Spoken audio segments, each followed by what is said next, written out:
معزز سامعین السلام علیکم ورحمۃ اللہ وبرکاتہ۔ میں اپنے سبق کے ساتھ قرآن پاک کے سبق کے ساتھ آپ کے سامنے حاضر ہوں۔ کل کے ہمارا جو سبق تھا وہ آیت نمبر 80 تک تھا، آج ہمارا 81 سے لے کے 83 تک ہے۔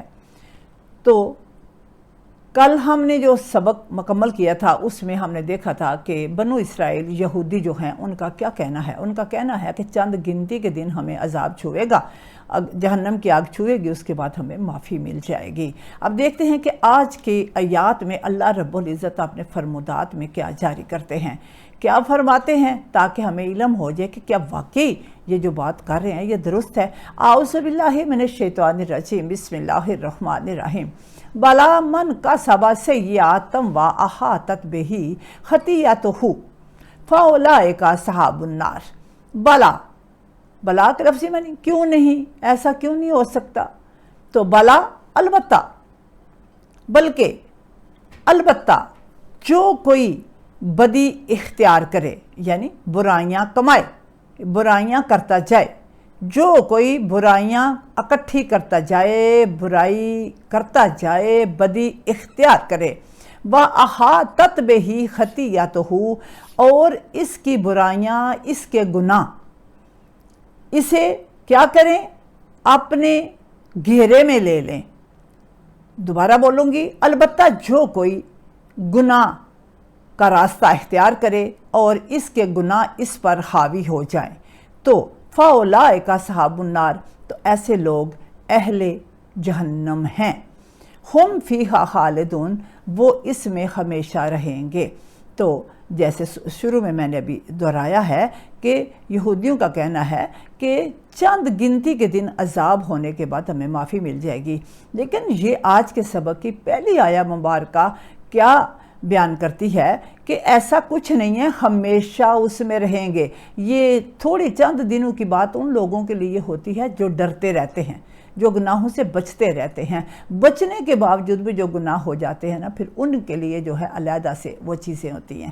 لیکن جو بندہ بلا جھجک، پتہ اب ہمیں نہیں پتہ کہ جھوٹ نہیں بولنا، ہم جھوٹ بولتے ہیں، پتہ ہونے کے باوجود ہم سب کچھ کرتے جائیں، پھر کہیں کہ اللہ معافی دے دے گا، یہ جو ہوتا ہے سینہ زوری ہوتی ہے، اور اللہ اس بات کو پسند نہیں فرماتے۔ اور وہ ہمیشہ اس میں رہیں گے، پتہ ہونے کے باوجود بھی جو ہے وہ غلطیاں کرتے ہیں، برائیاں کرتے ہیں، اور پھر اس کے بعد ان کو برائی کا احساس بھی نہیں رہتا۔ ہم فیہا خالدون، وہ اس میں ہمیشہ رہیں گے۔ اگلی آیہ مبارکہ 82، والذین آمنوا وعملوا الصالحات اولئک اصحاب الجنہ، اور جو ایمان لائیں، پہلے بات تھی جو گناہ پہ تل جاتے ہیں، گناہ کرتے جاتے ہیں، اب آگے ہے جو ایمان لے آتے ہیں۔ ایمان لانے کے بعد وہ کیا کرتے ہیں؟ جو ایمان لائیں اور اچھے اعمال بجا لائیں، اچھے اعمال کمائیں، اچھے اعمال کرتے جائیں، اولئک اصحاب الجنت، یہ لوگ اہل جنت ہیں۔ اب اوپر تھا اصحاب الجہنم، اصحاب النار، اور نیچے ہے اصحاب الجنہ۔ اصحاب کے لفظی معنی ہوتے ہیں اس چیز کے ساتھ جس کے ساتھ کوئی بندہ پیار کرے، جیسے صحابہ رسول، جیسے صحابہ کاف، تو یعنی کہ جس کے ساتھ کوئی رہتا ہے وہ اس کے ساتھ اس کی دوستی ہوتی ہے، تو اس لیے اصحاب کا لفظ ہوتا ہے دوستی کی وجہ سے، تعلق کی وجہ سے۔ تو یہ آپ کے سامنے کلیئر ہو گیا کہ صحابی لفظ ایک ہی نہیں ہے کہ ایک ہی جگہ پہ ہم جو ہے فکس کر لیں کہ بس یہی صحابی ہیں اور انہی کو صحابی کہنا ہے۔ اصحاب کسی سے بھی محبت ہو، اصحاب کے لفظی معنی کیا ہوگے؟ یارانہ، دوستی، محبت۔ اب یہ دونوں طرح سے آپ نے، اب جنت میں رہیں گے تو جنت کے ساتھ دوستی ہے، جہنم میں رہیں گے تو جہنم کے کام کیے، ان کے ساتھ دوستی تھی، برائیوں سے دوستی تھی تو جہنم میں لے گئے۔ تو دیکھیے، اور پھر جو اہل جنت کب تک رہیں گے؟ وہ وہاں ہم فیہا خالدون، وہ اہل جنت جو ہیں وہ ہمیشہ جو ہے جنت میں رہیں گے۔ وَإِذْ أَخَذْنَا مِيثَاقَ بَنِي إِسْرَائِيلَ، اور وہ وقت یاد کرو جب ہم نے بنی اسرائیل سے اخذنا لیا، عہد لیا، اور جب ہم نے بنی اسرائیل سے عہد لیا اور کہا، کیا کہا؟ لا تعبدون الا اللہ، کہ اللہ کے سوا کسی کی عبادت نہ کرو۔ یہ اللہ رب العزت نے بنی نوع انسان سے عہد لیا ہے کہ اللہ کے سوا کسی کی عبادت نہیں کرنی۔ اب اینڈ پہ میں اس کی تشریح میں اس کو تھوڑا کلیئر کروں گی کہ کسی کی عبادت نہ کرو اور کیا کرو۔ نمبر 1 پہلی بات ہوگی اللہ کے سوا کسی کی عبادت نہیں کرنی۔ دوسری بات کیا، وَبِالْوَالِدَيْنِ اِحْسَانًا، اور اپنے والدین وذل قربا اور قریب ترین رشتہ داروں، والیتاما یتیموں، والمساکین اور مسکینوں پر، اوپر پڑھا تھا ہم نے احسان کرو۔ کن پر احسان کرنے؟ ایک تو کرنا ہے اللہ کی عبادت وحدت کی ہے، دوسری بات والدین، قریبی رشتہ دار، یتیم، مسکین، ان کے اوپر احسان کرنا ہے۔ اب وَقُولُوا لِلنَّاسِ حُسْنًا، اگلی بات کتنی خوبصورت بات ہے، وَقُولُوا لِلنَّاسِ حُسْنًا، اور لوگوں سے حسن گفتار، خوش اخلاقی سے پیش آؤ۔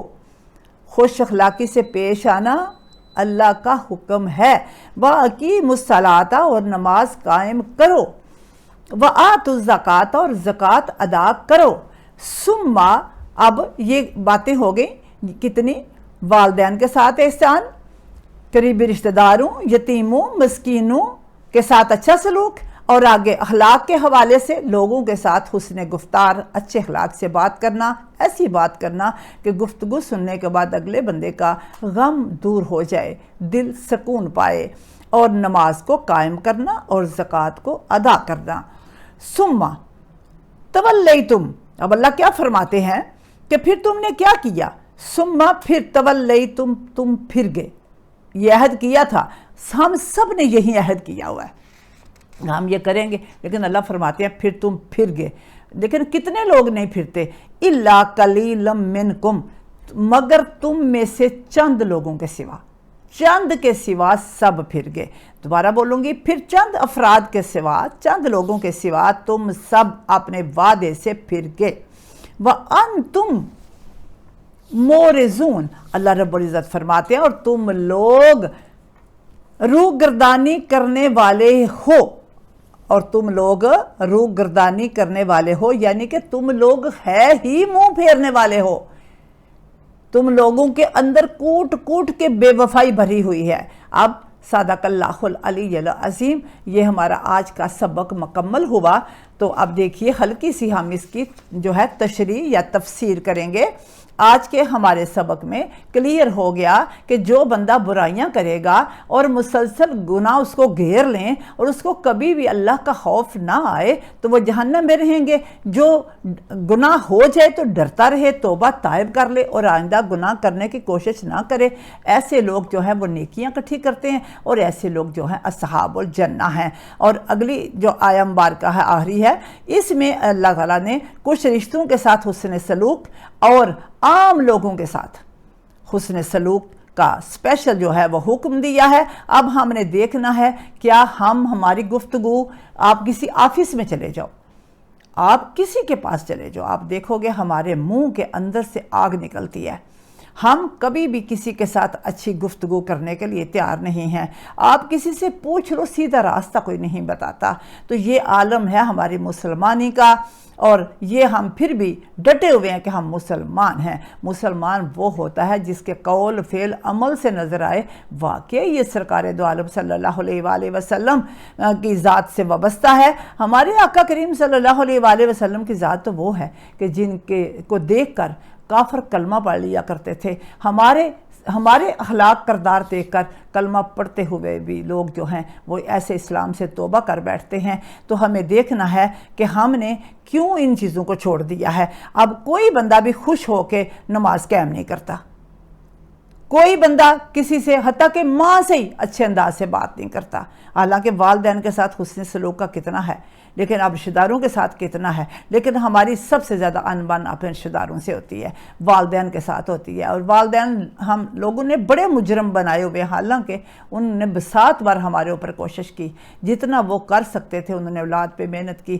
لیکن کیا ہے عالم، کیا ہے اولادوں کا کیا عالم ہے۔ اگر جو ہے وہ تنہا پہ 5,000 2,000 10,000 دے کے کسی کو وقتی طور پر رکھ لیا جائے، وہ تو بھاگ کے اس کی خدمت کرے گا، لیکن اولادوں کا یہ عالم ہے کہ بیٹی اٹھ کے ماں کو چائے دینے کے لیے تیار نہیں ہے، وہ کہتی ہے میں کام کر رہی ہوں۔